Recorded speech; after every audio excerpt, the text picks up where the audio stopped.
While the Republican Party is united behind former President Donald Trump, some members of Joe Biden's Democratic Party are wavering in their support.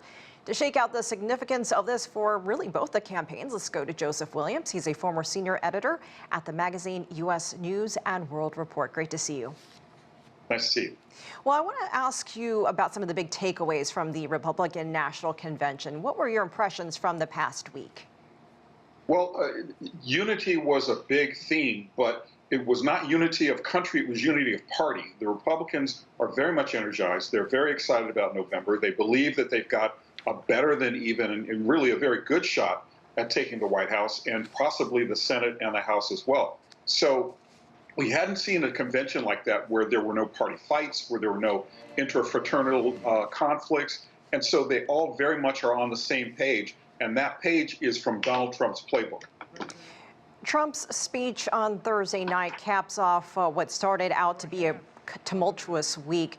What did that do, the speech rather last night, to the Republican Party? Is it a matter now of they're unified and they just need to move forward together until November? I think it is. The speech itself, in terms of substance, was really kind of lackluster if you're scoring at home. Basically, Donald Trump started off with a call towards national unity, recounting his horrifying brush with death in Pennsylvania, pivoted then to talk about some of the grievances that the Republican Party and he personally has with the rest of the nation and with the Democrats. And it became kind of a red meat campaign event, and pretty much to the point where there were several delegates who left early. But I think that's a small bump in the road, given the big picture, that a lot of the Republicans feel like they're well on their way, the wind is at their back, and that it's just a matter of time before they retake the levers of power in government. So some disarray on the Democratic side. Could the Democratic Party get organized before their national convention in just a couple of weeks? Well, I mean, disarray is an understatement. I mean, there you have the opposite of what you had at the Democratic convention, where you have a Republican convention, rather, where you have a lot of infighting, trying to push a nominee out the door, which is unprecedented, and basically remake the ticket with just weeks to spare before the election. I think part of the problem is that they're undecided on exactly where they want to go, and Joe Biden is doing just well enough to hang on, but not well enough to really buoy their hopes. So I think I've said before that in politics, 3 months is at the same time an eternity, but also the blink of an eye. So there's plenty of time for them to turn it around, but not very much time for them to do that and make a case for the presidency in the fall. And Joseph, do you have any sense of how people outside the United States are viewing all of this, especially the last several days in this election season?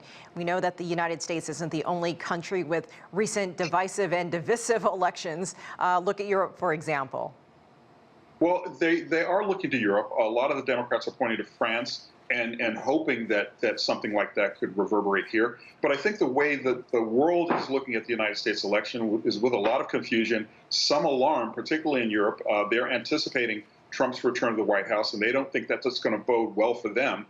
And the Far East, Europe, rather China, Asia, Southeast, they're all bracing for what a Trump second term could do.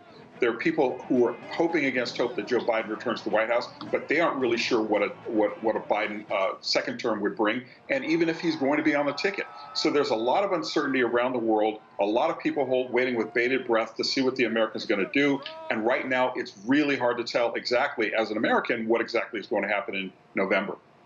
Last 10, 15 seconds, what are you going to be watching for in the weeks ahead, Joseph? I'm going to be watching for Trump's energy. I'm going to be watching for Biden's energy. Hard to see how the Democrats are going to get out of this, but time will tell. So I think I'm going to keep an eye on both parties and Trump and Biden in particular. All right, Joseph Williams, thank you so much for joining us from Maryland.